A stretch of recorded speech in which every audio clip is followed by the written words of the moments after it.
My grandparents died on a Tuesday night in October.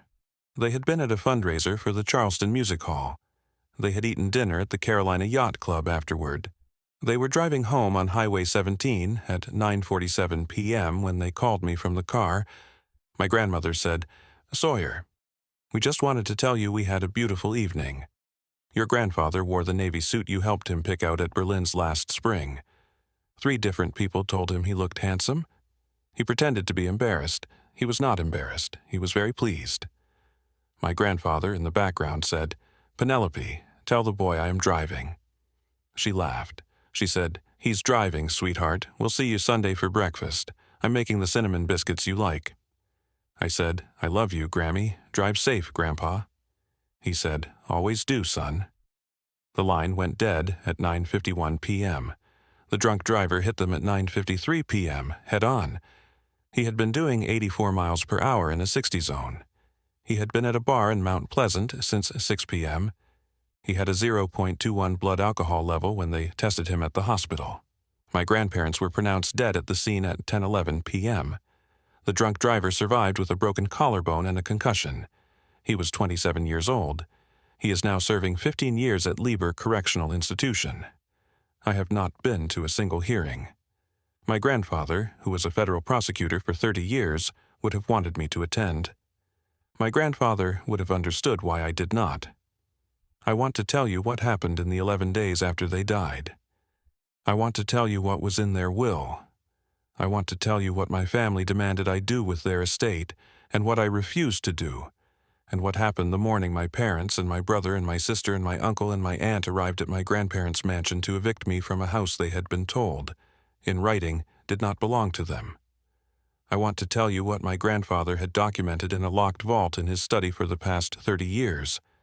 And I want to tell you about a 68-year-old woman named Hattie Mae Johnson, who has worked for my grandparents since 1990, who raised my father from age 25 through his marriage and his children and his slow disappearance into the man my grandfather did not get to know in the end, and who stood next to me on the porch of the mansion at 8 o'clock in the morning of the eviction, and changed the entire course of that morning by saying nothing at all. My name is Sawyer Thatcher. I am 31 years old. I am a hospice nurse at the Medical University of South Carolina in Charleston. I make $48,000 a year. I drive a 2014 Toyota Corolla. I bought used from my grandfather's mechanic in 2019 for $9,000. I have lived in the same one-bedroom apartment in West Ashley for 6 years. The rent is $1,200 a month. The radiator clanks at 3 a.m. in winter. I tell you these things because they are going to matter. The will reading happened on the second Friday of October at the law offices of Pemberton, Halloran, and Vance on Broad Street in downtown Charleston. The lawyer's name is Halloran Pemberton. He had been my grandfather's attorney for 41 years. He is 72 years old. He still works 5 days a week. He still wears bow ties. He had cried at my grandparents' funeral on the previous Wednesday. We arrived at the office at 10 in the morning. We meaning my father Augustus, my mother Geneva, my older brother Tobias, my older sister Annalise, my uncle Phineas, my aunt Magnolia, and me. 7 people. We sat around a long mahogany conference table that my grandfather had once referred to, in a casual aside to me, as Halloran's altar to billable hours. Mr. Pemberton entered the room at exactly 10. He carried a single leather portfolio. He sat at the head of the table. He set down the portfolio. He looked at each of us, one at a time, in turn. He began with my father. He said, "Augustus, your father loved you. He left you $1. My father said, "I'm sorry, what?" Mr. Pemberton said, $1. A note attached to the bequest reads, "To my son, you will know why. You have known for years why." He moved to my mother. He said, "Geneva, your father-in-law respected the years you put into the family. He left you $1, same note." He moved to my brother. "Tobias, $1, same note." He moved to my sister. "Annalise, $1, same note." He moved to my uncle. "Phineas, $1, same note." He moved to my aunt. "Magnolia, $1, same note." He stopped. The room was silent. He turned to me. He said, "Sawyer, your grandfather left you the residual estate. the home on Trad Street in south of Broad, the lake house at Lake Marion, the investment portfolio at Charleston Trust totaling, as of last Friday's close, $32,140,000. The contents of his locked study vault, the key to which is currently held by Father Patrick O'Donnell at St. Mary of the Annunciation, with instructions to release it to you upon your written request. He also left you, by name, his 1954 Ford F-100 truck, his St. Christopher medallion, his Naval Academy class ring, and his copy of East of Eden, which I am told was the book your grandmother first read aloud to him on their honeymoon in 1959. The room was silent for an additional 14 seconds. I know it was 14 seconds because I counted them. I had to do something with my hands and my brain because both were shaking. My brother Tobias spoke first. He said, "Halloran, this is a joke."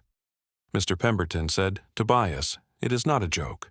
The will was executed on January 14, 2021. It was witnessed by myself, by Father O'Donnell, and by Mrs. Hattie Mae Johnson. It was filed with the Charleston County Probate Court the same day. Your grandfather has had this will in place for almost 5 years. He revised it once, in 2023, to add the truck and the book to Sawyer's specific bequests. The residual estate has named Sawyer as sole beneficiary since the original signing. My father said, "Halloran, with all due respect, my father was 84 years old when he died. His judgment in his last years was," Mr. Pemberton said, "Augustus, stop talking." My father stopped. Mr. Pemberton said, "Your father's judgment was exactly as sharp the week he died as it was when he prosecuted the Carlucci racketeering case in 1987. I was at his 84th birthday party in March. He recited Lincoln's second inaugural address from memory after his second old-fashioned. The man was not impaired. He simply did not love any of you the way he had loved you when you were children, and he had reasons for that, and he documented those reasons over a period of 30 years, and the documentation is in his study vault, which his grandson will be opening at his discretion in the coming weeks. If any of you wish to contest this will, you will be contesting it against 41 years of legal documentation curated by me personally, and I will note for the record that contesting a will of this magnitude with this evidentiary support typically costs the contesting party between $300,000 and $700,000 in legal fees, which I assume Augustus and Geneva and Tobias and Annalise and Phineas and Magnolia have available. Nobody spoke. Mr. Pemberton said, "I thought not. Sawyer, if you would stay behind for 15 minutes, I have additional documents for you to sign. The rest of you are free to leave. I will be available by appointment on Monday for any of you who would like to discuss this in private. I would gently recommend that you not approach Sawyer about this matter directly." My family stood up. My mother put her hand on my arm on the way out. She said, "Sawyer, we will talk about this at home tonight. We will work this out." I said, "Mama, I would like to talk about it." "I will be home for dinner," she said. "Good boy." She left. I should have known, from the way she said "good boy," what was coming. I drove to my parents' house in Mount Pleasant at 6 p.m. I had been living with them for 9 days since my grandparents died, because my apartment lease had ended on October 1st, and I had been in the process of finding a new place when the accident happened. I had brought 1 suitcase and a duffel bag of work clothes and my grandfather's St. Christopher medallion, which Mr. Pemberton had handed to me at the office that afternoon. Dinner was lasagna and salad. My mother made it the way she always made it, too much oregano, not enough salt. We sat at the table that had been in my parents' dining room for 35 years. My father said grace. He said, "Lord, we thank you for this food. We thank you for our family. We thank you for the gifts we have been given. Amen." I knew from the word gifts that this dinner was not going to go where I had hoped. We ate for 6 minutes in silence. Then my father set down his fork. He said, "Sawyer, son, we need to talk." I said, "Yes, Dad." He said, "Your grandfather, God rest his soul, made a series of decisions in his final years that I do not believe represent the Beaumont Thatcher we all knew and loved. The man who raised me. The man who taught all of you to fish. The man who put Tobias through law school and bought Annalise's wedding china." I did not say anything. He said, "I have spoken with Tobias this afternoon. I have spoken with your sister. We are in agreement that the appropriate course of action is for you to formally renounce the inheritance. The estate will then pass according to intestate succession, which means it will be divided among the rightful heirs, myself, my brother Phineas, and my sister Magnolia. We will then make a generous distribution to you, your siblings, and any extended family in need. Tobias has prepared the renunciation paperwork. He brought it home for me. It is on the kitchen counter. You can sign it tonight. We can put this all behind us by Monday. I looked at my father. I looked at my mother. She would not meet my eyes. I looked at the table that I had sat at every Sunday until I was 18 years old, and most Sundays after that until my grandfather had a heart scare in 2014, and I started spending Sunday breakfasts with my grandparents instead. I said, "No, Dad." My father said, "I'm sorry." "What?" I said, "I am not going to renounce the inheritance." Grandpa knew what he was doing. He knew it the year he wrote the will. He knew it last month at his birthday. He documented his reasons in writing for 30 years.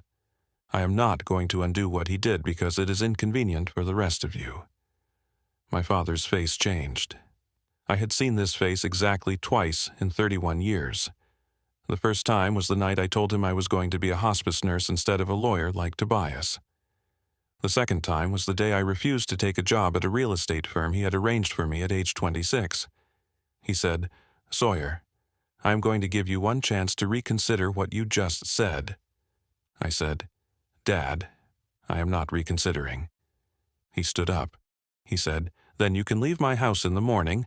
Be out by 6 a.m. I will have the locks changed at 6:15.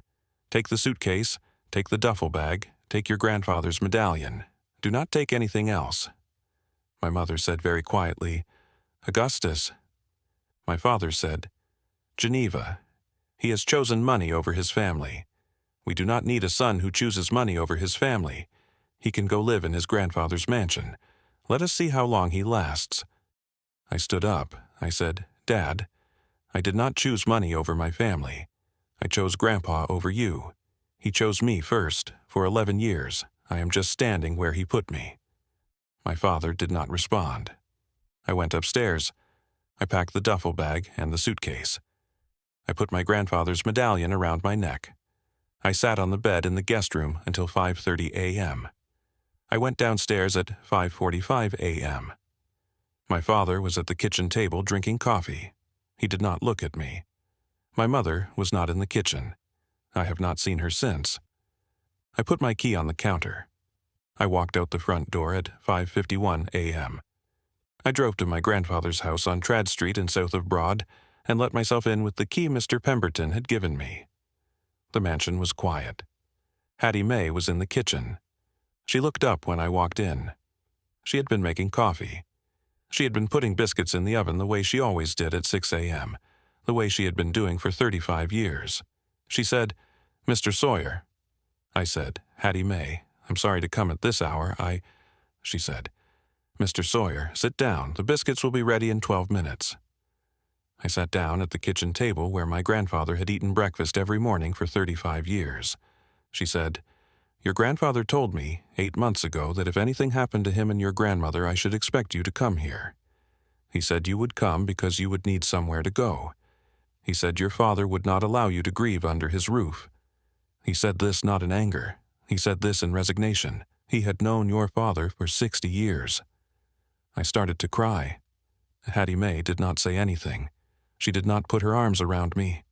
She did not pat my shoulder. She poured me a cup of coffee. She set the cup in front of me. She put a small plate of butter and honey next to the cup. She turned back to the oven. I cried for about 4 minutes. When I stopped, she said, "Mr. Sawyer, there is a phone call for you to make. Mr. Pemberton has been awake since 5.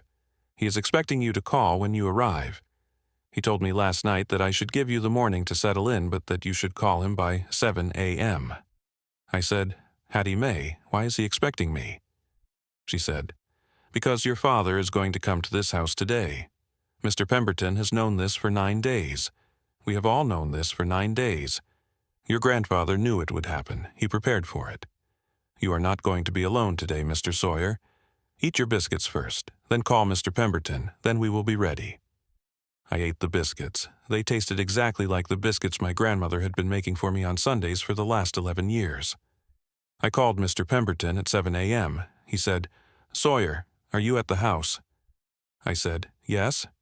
He said, "Are you safe?" I said, "I am safe."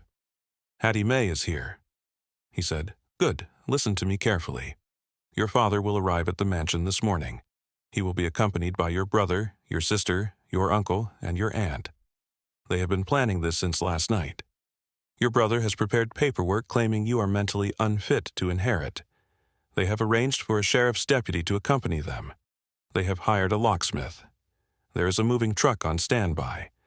Your brother is bringing a court order he obtained at 6 this morning from a magistrate who, I should mention, owes him a favor and has not actually read the underlying paperwork."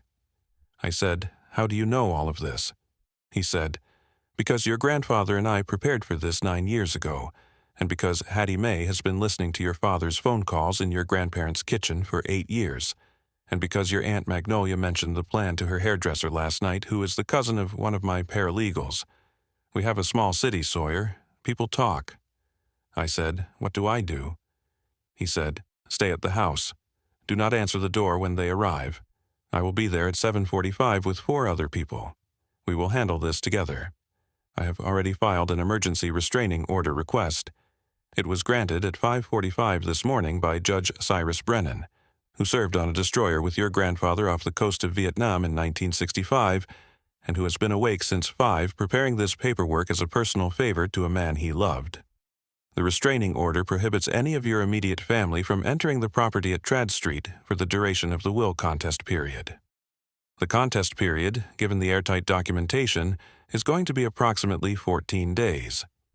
After that, they cannot legally approach this property without arrest. Today is the only day they will try. We need to handle today. Are you with me, Sawyer? I said, "Yes, Halloran." He said, "Eat your biscuits. I will be there in 40 minutes. Mr. Pemberton arrived at 7:43. He drove a 1998 Mercedes that had been my grandfather's car, gifted to him in 2010 when my grandfather upgraded. He parked at the front of the circular driveway. He stepped out. He was wearing a navy suit, a white shirt, a yellow bow tie. He carried the same leather portfolio he had carried at the will reading, plus a second briefcase I had not seen before. He came up the porch steps. He said, "Sawyer, the others will be here within 10 minutes. We are going to position ourselves on the porch. Hattie Mae will stand to your immediate right. I will stand to your left. The others will form a half circle behind us. Your job is to say nothing. Hattie Mae's job is to say nothing. My job is to do all of the talking. Are we clear?" I said, "Yes, sir." The others arrived in 3 separate vehicles between 7:50 and 7:58. Sheriff Atticus Cordova arrived first. He was 63 years old. He had known my grandfather for 40 years. He was wearing his uniform. He had a gold star on his chest. He had a black coffee in his hand from the diner 2 blocks over. He nodded at me. He nodded at Hattie Mae. He nodded at Mr. Pemberton. He stepped onto the porch. He said one sentence. He said, "Sawyer, your grandpa was the finest man I ever knew. I am here today because of him. I do not need an explanation." He stood to the right of Hattie Mae, slightly back, with his coffee in his left hand and his right hand on his belt. Father Patrick O'Donnell arrived second. He was 58 years old. He was the priest at St. Mary of the Annunciation, which my grandparents had attended every Sunday for 61 years. He was wearing his collar and a black overcoat. He was holding a small wooden box. He said, "Sawyer, I have brought the vault key. Your grandfather wanted you to have it before the others arrived this morning, so that they would understand he had anticipated their visit. He said it should be visible. May I set the box on the porch railing, where it can be seen?" I said, "Yes, Father." He set the wooden box on the railing. He stepped back beside Sheriff Cordova. Diane Whitlock arrived third. She was 64 years old, my grandfather's accountant for 36 years. She was carrying 2 thick file folders bound in dark green covers. She set them on a small wicker table on the porch. She said, "Sawyer, the financial records of every loan, every embezzlement, every misappropriation, and every gambling debt the family has been involved in for 30 years. Your grandfather kept duplicate records at my office. I have brought the duplicates. They are organized. The originals remain in the vault. If your father attempts to claim ignorance of any of these matters today, I will read the relevant records aloud." She stepped back beside Father O'Donnell. The five of us stood on the porch. Hattie Mae had not said anything since Mr. Pemberton arrived. She stood to my right with her hands folded in front of her. She was wearing a simple navy dress and a small silver cross around her neck. She looked, in that moment, exactly like the woman who had been raising children in this house since I was 7 years old.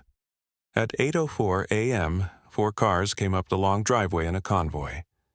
My father got out of the lead car. He was wearing a charcoal suit. He was carrying a manila envelope.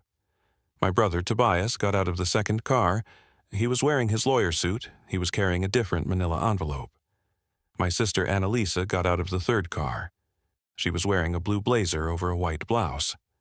She was holding a coffee cup from Starbucks. My Uncle Phineas and my Aunt Magnolia got out of the fourth car. My uncle was carrying a clipboard. A sheriff's deputy I did not recognize got out of an SUV that was already parked further down the driveway. He had been waiting. He looked confused.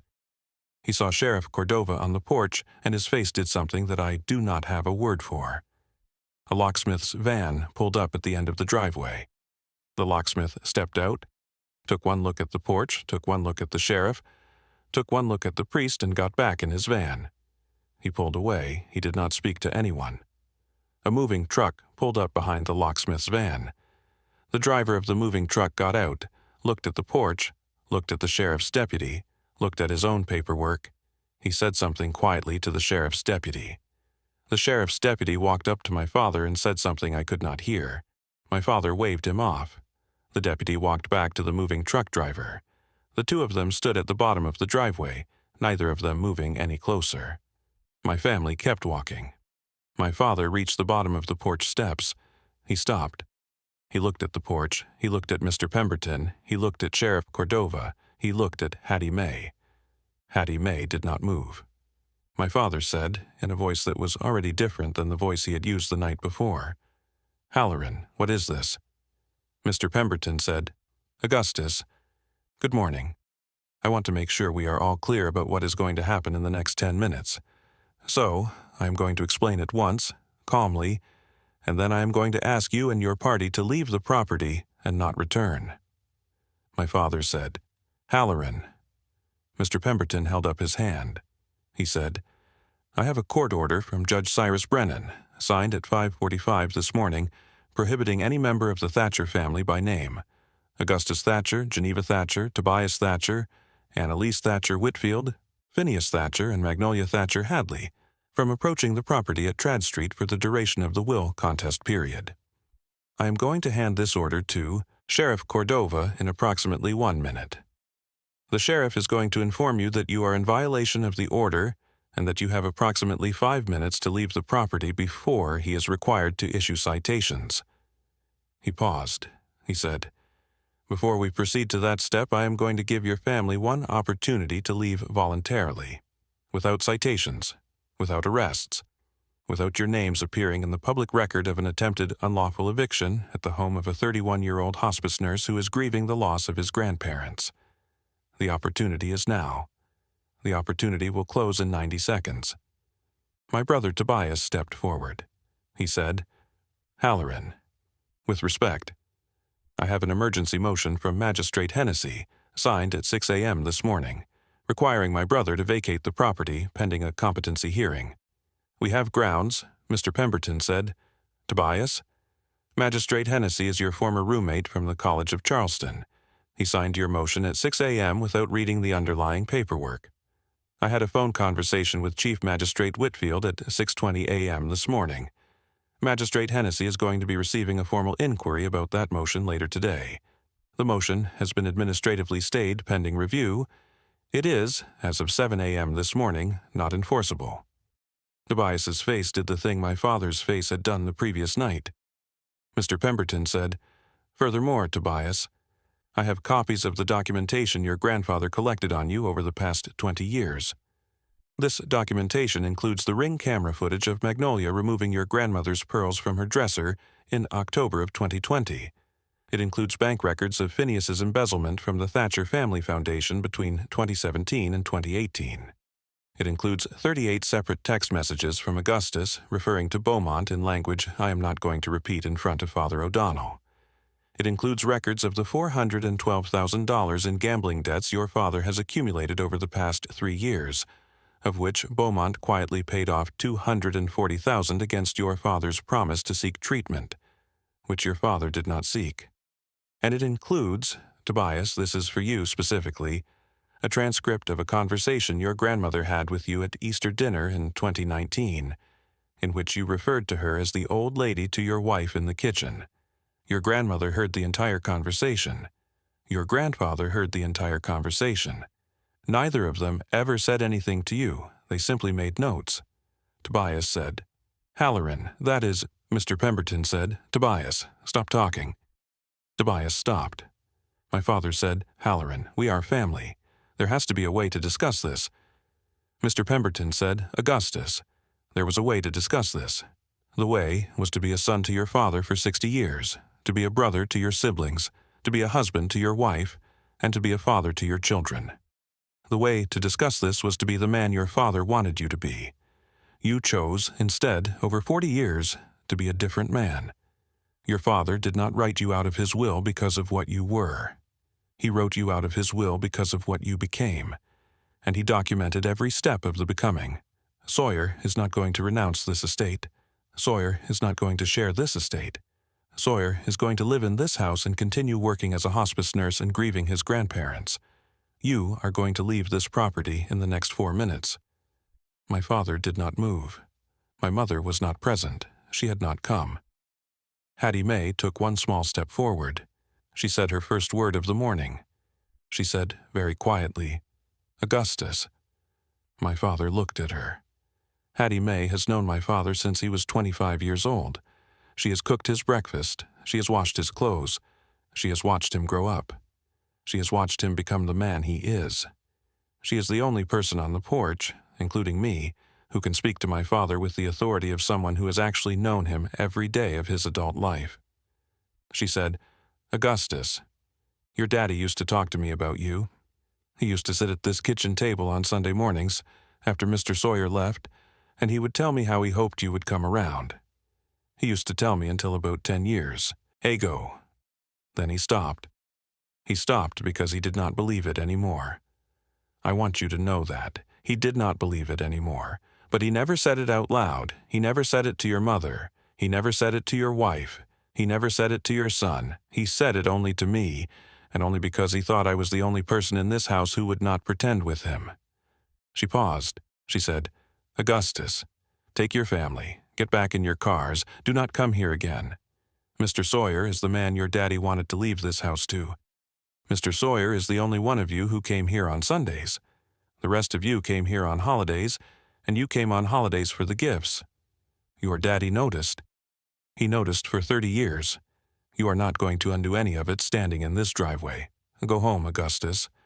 My father looked at her for a long moment. Then he turned around. He walked back to his car.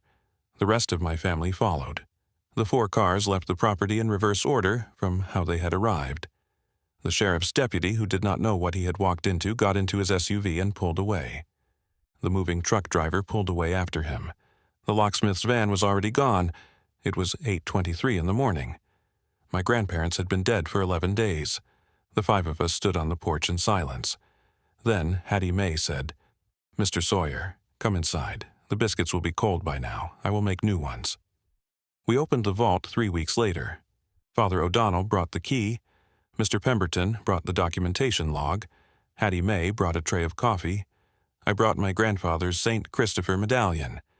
The vault was in my grandfather's study, behind a bookshelf that swung open on a hinge I had walked past for 31 years without ever noticing.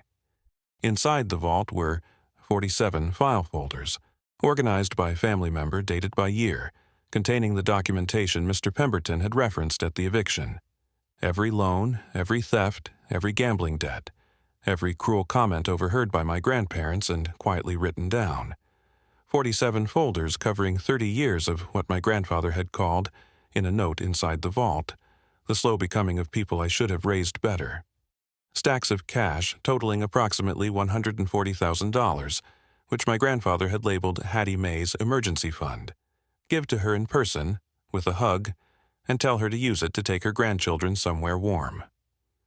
A trust fund document, signed and dated 8 years earlier, establishing $2 million for each of my grandfather's great-grandchildren, Tobias's 2 children, Annalise's 3 children, to be released only at age 25, contingent on completion of a 4-year college degree and 1 year of community service.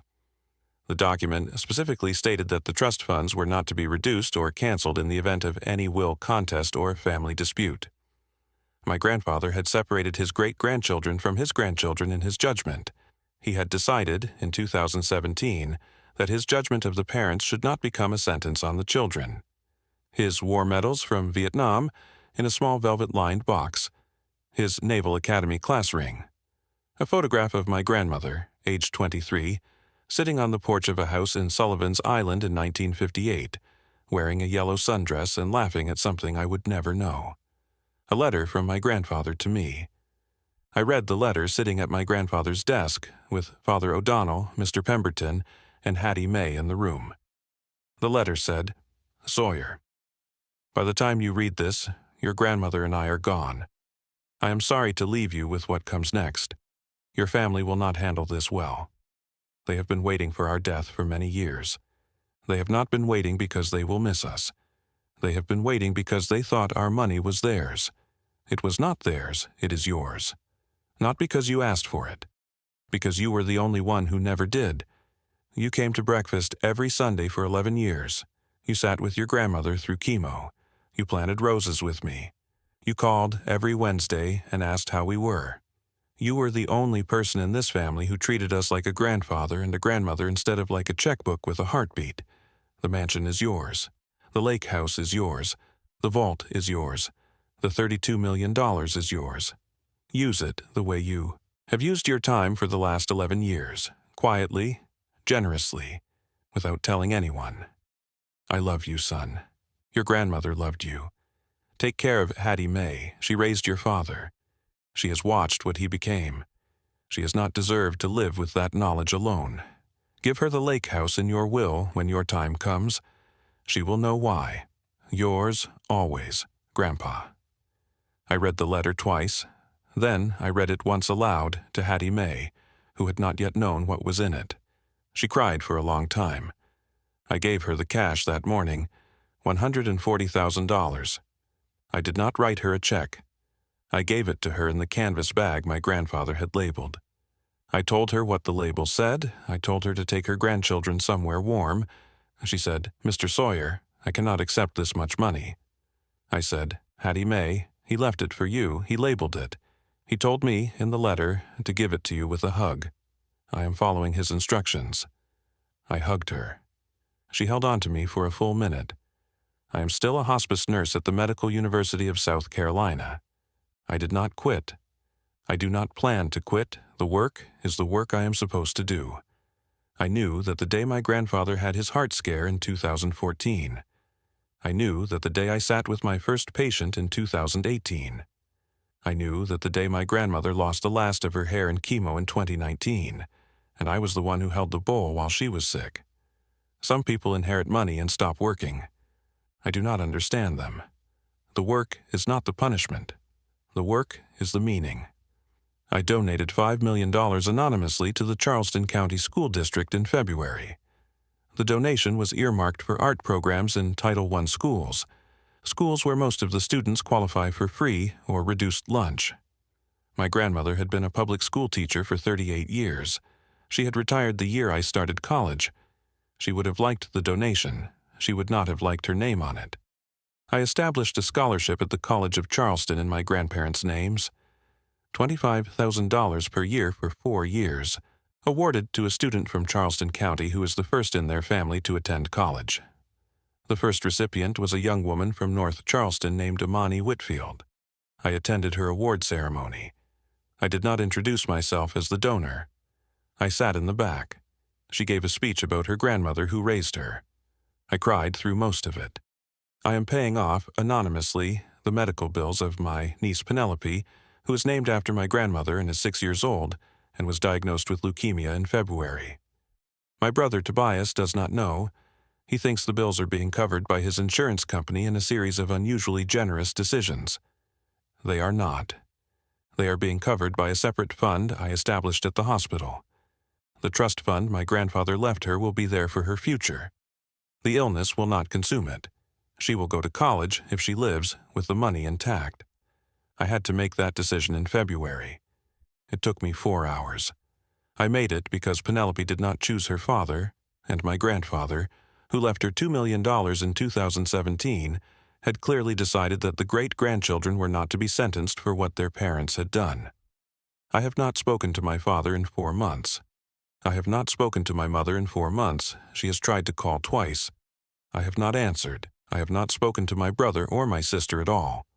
Father O'Donnell told me in early February that my father had been to confession 3 times in 2 months. He had been asking, Father said, how to begin to make right what could not be made right. Father did not tell me what my father had said in confession. He told me only that the question had been asked. I thought about what to do with that information for 2 weeks. In the end, I wrote my father a letter. The letter said, Dad, I heard, through someone whose word I trust, that you have been asking how to begin. I am writing to tell you the answer. The answer is not to begin with me. The answer is to begin with Mom, then with Hattie Mae, then with Father O'Donnell, then with the people you owe money to that you have not paid. Then, when those things are done, really done, not gestured at, you can begin with me.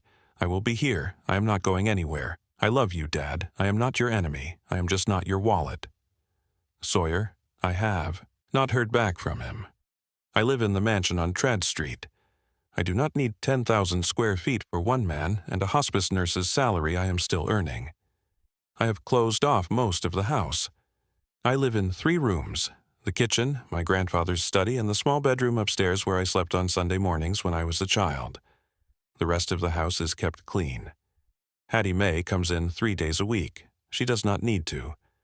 I pay her the same salary she was paid before. She insisted, but she has accepted 3 months of paid vacation a year, which she had never accepted from my grandfather, and she has agreed to take her grandchildren on the trip my grandfather wanted her to take. They are going to Bermuda in May. I plant in the rose garden every Saturday. The roses my grandfather planted when he was recovering from his stroke in 2018 are still alive. I have added new ones. I have added a pristine variety that my grandmother had wanted, but my grandfather had said was too white for her taste. Penelope, that rose looks like a hospital bed sheet, he had said in 2019. I have planted 6 of them. They bloom in May. They are beautiful. I sit on the porch on Sunday mornings. I drink coffee. I eat the biscuits Hattie Mae makes. They taste exactly like my grandmother's biscuits. They have always tasted exactly like my grandmother's biscuits, because Hattie Mae taught my grandmother how to make them in 1991, when my grandmother was 47 years old and Hattie Mae was 33, and my grandmother had asked Hattie Mae to teach her because my grandfather had loved Hattie Mae's biscuits more than he had loved any food in his life. I learned this in February from Hattie Mae when I asked her where the recipe came from. She said, Mr. Sawyer, the recipe came from my mother, who got it from her mother, who got it from a woman in Mississippi in 1923, who was the cook for the family that owned the plantation her grandmother had been born on. That recipe has been in my family for 102 years. Your grandmother was the only person outside my family I ever taught it to. She taught your sister once, but your sister did not pay attention. I have been waiting for someone in your family to ask me to teach them again. I would like to teach you, Mr. Sawyer, if you would like to learn. I said, Hattie Mae, I would like to learn. We have been making biscuits together on Saturday afternoons since February. She is patient. I am slow. The biscuits are getting closer to right. I have not gotten there yet. She tells me I will know I have gotten there when my grandfather, somewhere, takes a bite and stops crying. I am not in a hurry. I have time. I have what my grandfather left me, which is more than the money. He left me a Sunday morning. He left me a porch. He left me a recipe. He left me a woman named Hattie Mae, who knew my father and chose, on a cold morning in October, to stand on a porch and say 5 sentences that turned my father around in his own driveway. He left me a way of being in this house. It has been 7 months since the morning my family came to my driveway and was turned around by a 68-year-old housekeeper who had raised the man trying to evict me. People ask me, sometimes, when they find out the story, which is rare because I do not tell it, what I would say to anyone else in my position. Anyone who is the quiet grandchild. Anyone who never asked. Anyone who shows up because showing up is the thing you do for people you love, and finds out, much later, that the showing up was the only thing that mattered. I would say this. The grandfather who left me $32 million also left me $140,000 in cash for a woman who had cleaned his kitchen for 35 years. The woman did not know it was coming. She refused it at first. She accepted it because I asked her to, because that was what he wanted. He had thought about her at the end. He had thought about her by name. He had labeled her envelope with instructions to give it to her with a hug. Whatever he was a man who labeled the envelope. That is the part I keep coming back to. He did not assume Hattie Mae would understand. He wrote it down. He did not assume his great-grandchildren would be protected by the goodwill of their parents. He wrote it down. He did not assume I would know what to do with the mansion, or the lake house, or the vault. He wrote me a letter, he told me, in his own handwriting, with a pen. That is the difference between the people my grandfather raised and the people my grandfather wished he had raised. The people he wished he had raised would have written it down. If you have someone in your life who shows up, who calls every Wednesday, who brings the biscuits on Sunday, who sits with you in the chemo chair and holds the bowl when you are sick, write it down. Tell them, by name, in your own hand, while you can. Do not assume they know. Do not leave it to the family to figure out. The family will not figure it out. The family will fight in your driveway at 8 o'clock in the morning and try to evict the one person who actually loved you. Write it down, label the envelope, hug the people who deserve it while you can still reach them. I am 31 years old. I make $48,000 a year. I drive a 2014 Toyota Corolla. I live in a 10,000-square-foot mansion in south of Broad with a 68-year-old housekeeper who is teaching me a biscuit recipe that has been in her family for 102 years.